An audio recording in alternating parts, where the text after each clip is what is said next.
ইরানের নজিরবিহীন ও ভয়াবহ ব্যালিস্টিক ক্ষেপণাস্ত্র হামলার পর ইসরায়েলের বিভিন্ন স্থানে বিশাল অগ্নিকাণ্ড এবং কালো ধোঁয়ার কুণ্ডলী দেখা গেছে।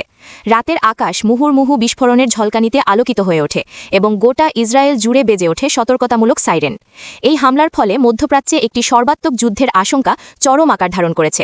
আন্তর্জাতিক সংবাদ মাধ্যম এবং প্রত্যক্ষদর্শীদের বিবরণ অনুযায়ী ইরান ইসরায়েলকে লক্ষ্য করে প্রায় ২০০টি ব্যালিস্টিক ক্ষেপণাস্ত্র নিক্ষেপ করেছে। ইসরায়েলের আকাশ প্রতিরক্ষা ব্যবস্থা আয়রন ডোম ও অ্যারো অনেকগুলো ক্ষেপণাস্ত্র আকাশেই ধ্বংস করতে সক্ষম হলেও বেশ কয়েকটি ক্ষেপণাস্ত্র সরাসরি ইসরায়েলের ভূখণ্ডে আঘাত হানে।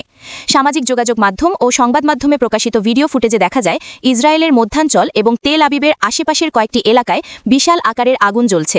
আকাশে কুণ্ডলী পাকিয়ে উঠছে ঘন কালো ধোঁয়া।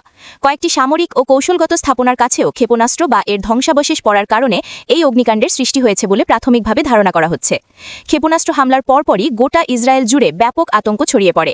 ইসরায়েলি প্রতিরক্ষা বাহিনী IDF এর নির্দেশনায় প্রায় ১ কোটি নাগরিককে জরুরি ভিত্তিতে নিরাপদ আশ্রয়ে বা ভূগর্ভস্থ বাংকারে অবস্থান নিতে হয়। বিস্ফোরণের তীব্র শব্দে অনেক ভবনের জানালার কাচ ভেঙে পড়ার খবর পাওয়া গেছে। অগ্নি নির্বাপদ বাহিনীর একাধিক ইউনিট বিভিন্ন স্থানে আগুন নিয়ন্ত্রণে কাজ শুরু করেছে। ইরানের Islamic revolutionary guard corps IRGC এক বিবৃতিতে জানিয়েছে, হামাস নেতা ইসমাইল হানিয়া, হিজবুল্লাহ প্রধান হাসান নাসরুল্লাহ এবং IRGC কমান্ডার আব্বাস নীল ফরৌশানকে হত্যার প্রতিশোধ হিসেবে এই অপারেশন ট্রু প্রমিস 2 চালানো হয়েছে। ইরান দাবি করেছে তাদের ছোড়া ক্ষেপণাস্ত্রের একটি বড় অংশ সরাসরি লক্ষ্যবস্তুতে আঘাত হেনেছে এবং এতে প্রথমবারের মতো ফাত্তাহ হাইপারসনিক ক্ষেপণাস্ত্র ব্যবহার করা হয়েছে।